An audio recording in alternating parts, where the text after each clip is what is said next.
بسم الله الرحمن الرحیم. دوستان سلامونه و نیکی هیلې. ایوریج موږ تاسو وپېژنده، ایوریج اف مو وپېژنده. اوس ایوریج افس باره کې خبرې وبخښئ، ایوریج افس مو هم وپېژنده. اوس موږ تاسو د ایوریج ای باره کې څه کوو؟ خبرې کوو.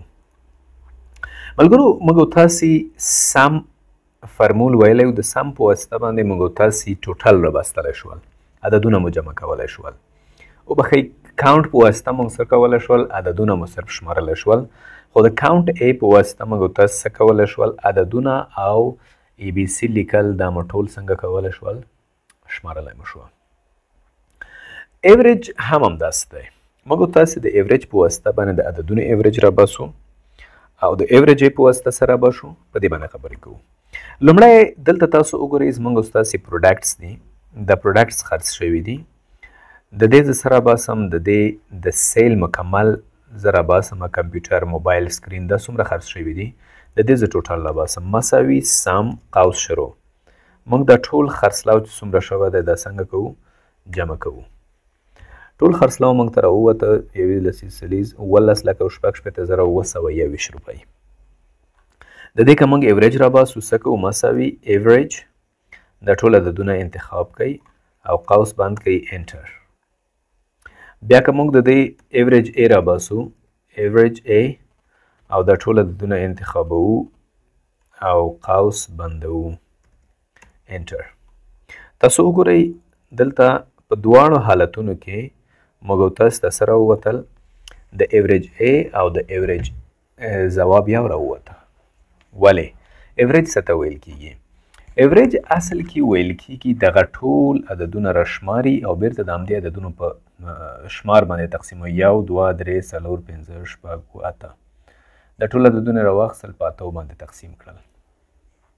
ایوریج ای هم همداسې کوي.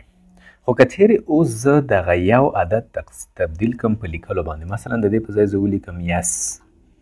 چې څنګه زه یس لیکم تاسو وګورئ د دواړو منځ کې فرق ولیده. دلته څه وشول؟ ټوټل عدد موږ تاسې را اخلو. ټوټل زموږ 14 لکه او دومره شو، ځکه موږ دلته څه کم کړل. نو دا راخیستل کیږي. ایوریج ولې دومره راووته؟ ایوریج دا عدد را اخلي په 1 2 3 4 5 6 7 باندې تقسیموي. تاسو وګورئ مساوي دغه ټوټل عدد تقسیم په 7 باندې، انټر. تاسو ولید دا ځواب راووته.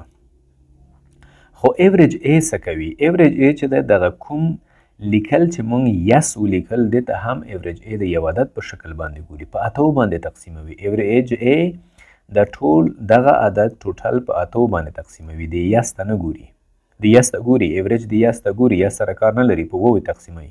خو ایوریج ای چې دی دا مکمل ټوټل عدد را اخلي، په 100 تقسیموي، په 9 تقسیموي. د یس